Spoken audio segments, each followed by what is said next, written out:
Hey guys, so we're here at the 6th day at the Dubai International Film Festival and you will not believe who we just bumped into.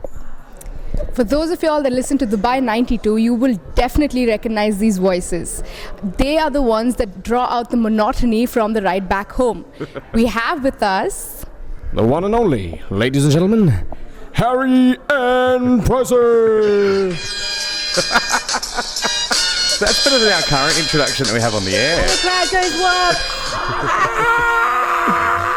What a fantastic intro. Thank you very much, guys. That was amazing. Thank you very much. So, how was your day today and how was Diff? How's Diff treating Diff you? has been, you know what, every year it just gets bigger and better and the stars are better, the films are better, and we're just so happy that this year we've actually been able to be part of it because this is the first time we broadcast from the red carpet. So it's been fantastic. We love it. The red carpet's been excellent. We ran into some stars, same as you guys. You know, we're coming to the end of Diff, but you guys have had a whole bunch of interviews with stars too. We caught up with some stars today of Last Cab to Darwin, which was the premiere of the film tonight. So yeah, it's been a ball. Loved it. Well, let's get into your lives, your personal lives. Okay, oh gosh. So, all right. how is it getting out of the plane and walking into a studio? Oh, okay. So yes, I got off the plane. I used to be cabin crew for 3 years, and then I landed back in radio. But I used to be in radio in Australia at home. I moved here as cabin crew, so I always knew that had its shelf life. And so the last 6 months of flying, I was just going to radio stations and agencies and saying, "Hey, I know radio, who wants to give me a job?" And I finally got a job, so it's been great. And that was 6 years ago. So yeah, but radio is always my heart. I love it. It's where you belong. Yeah, absolutely. And you're amazing at it though. Oh, thank you. Thank you so much. And coming to you, Harry, librarian. Wow. I don't think we saw that coming, but... you guys have done your research, haven't you? We kind of did, for the time slot that we had. But seriously, what took you out of being a librarian and into a radio station? It doesn't take much to get you out of a library.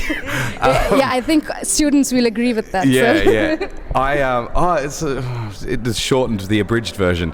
I was doing radio anyway. I was working part-time in the library, and it was to give me some extra time to do radio. So as soon as I was able to get into college or radio school and then get a job, I left the library stuff behind. But it was excellent though, because I didn't really get much of an education in high school. I didn't really take it very seriously. So working in the library was great because you're around books, so it just kind of rubs off on you, I guess. So. No, but it's pretty interesting though. Even though you work in a library, I mean, not everybody responds to it the way you did. I mean, you just said that it rubbed off on you, which means you took something out of it. So I think that's pretty cool. Let me tell you something about librarians that perhaps you don't know. They are a wild bunch. I've never been to a more wild, like, end-of-year party or work function than a bunch of librarians. They know how to party. That's big, especially coming from someone who works in radio, because our industry is crazy. So to hear the libraries are crazier, it's great. That's mad. It's always who you don't expect. Yeah. So it's always the quiet ones. Yeah, you got to watch the dark horse. They're silent all day, and in the night the beast comes out. Yeah. So, being in the radio, inside the studio, you might some days you might just want to like pull your hair off, and you get really frustrated. But you can't just show that to the audience at all. How do you get past those days? We're both really lucky that we're very easygoing because we're not in a relationship or anything like that. We're complete strangers who have met through work, and now we're colleagues and we are mates. But it's been about a year and a half now. So we're just super lucky that if we do different opinion or we clash or whatever, it literally lasts for about 10 seconds. Wow. And then we just get over it and we move on. So, I mean, and we're lucky. I mean, sometimes people in offices, you just don't get along with them. You don't have to hang out with them. Yep.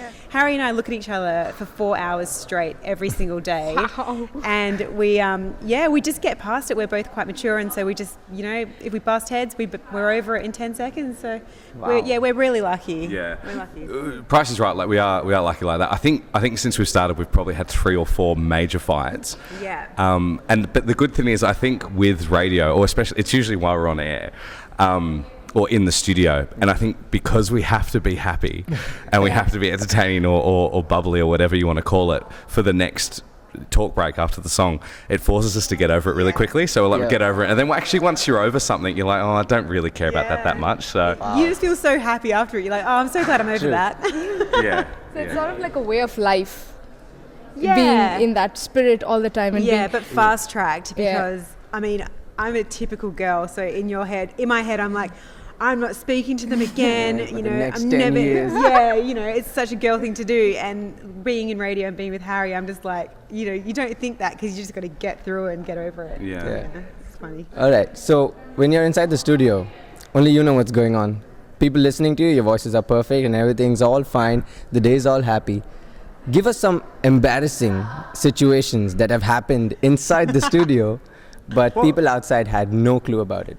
Well, I took too long in the bathroom tonight, didn't I? That was as early as tonight. Yeah. Yeah, and you know what? Recently, our studios have become really high security, so we have to have our passes to get into the studio, and sometimes Harry will forget, and so he'll be away for ages, and I'm like, either he's in the toilet or he's stuck left his outside. pass, and he's waiting, and usually I go out there, he's like, I've been waiting for ages, I've got my pass. But yeah, I mean, we don't really have, the most embarrassing stories are probably like, if you just watch the cameras, you would see us like during a song or during like an ad break or whatever, mostly the songs. And because we actually do truly love the music that we play at 92, we love just dancing to the music. So, and I think the most embarrassing thing for Harry would be like, you know, the 90s bubble pop, like the, you know, the S Club 7 or the Bewitched or Backstreet Boys, you know, and you see Harry, 6'3", grown man, lots of hair, dancing to Christina Aguilera.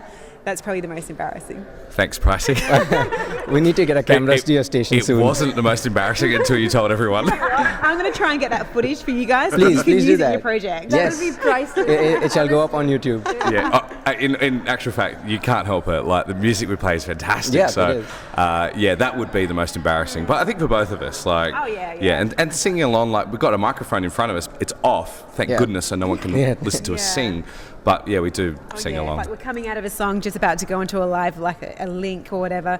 We'll have the mics up and we'll just be mime dancing like until the song finishes, and then we'll go straight into our link. And it's so funny because you can really hear it in our voices because we're just so happy and we're laughing about how stupid we look or whatever. But no one that's listening would know actually what's going on behind the scenes. Has there been moments when the mic was on and you guys were doing that? I don't think so. It's an Maybe emergency a couple situation. Of times. Not singing along to songs, but we stuff up when the mic's on once a day, twice a day, Yeah. every day. Yeah, we stuff up most days, but like the key, especially to live radio, is just to keep going. Yeah. To make You up know, for if it you and mess keep up going. or you're stumbling or you're short of words or whatever, and that's what's so great about being a duo. If I am short of words or whatever, Harry knows straight away and he'll just roll with whatever. And if he stuffs up, I'll just laugh at him. So when you first started, how difficult was it did you guys gel like right from the word get-go, or did you take some time to warm up to each other? You know, it's actually funny you asked that. I was thinking about that the other day. I can't really remember what it was like when we started. Yeah, I mean, we've always got along. I mean, both being from Australia, we're always going to mesh quite well, and it was going to be a good show. But generally speaking, with any sort of radio duo, it takes maybe 8 to 12 months just to learn each other's crutches and to learn, like, if he's going to stop talking, I need to start talking, like, to meld, like you have to kind of and then that's when the true essence of the show comes through, because after about 6 to 8 months we both knew each other. So if I was talking about something, he'd be like, I know you're lying, you don't do it like that way, or you don't like that color or whatever. So once you get to know each other, it makes the show so much more authentic and just real.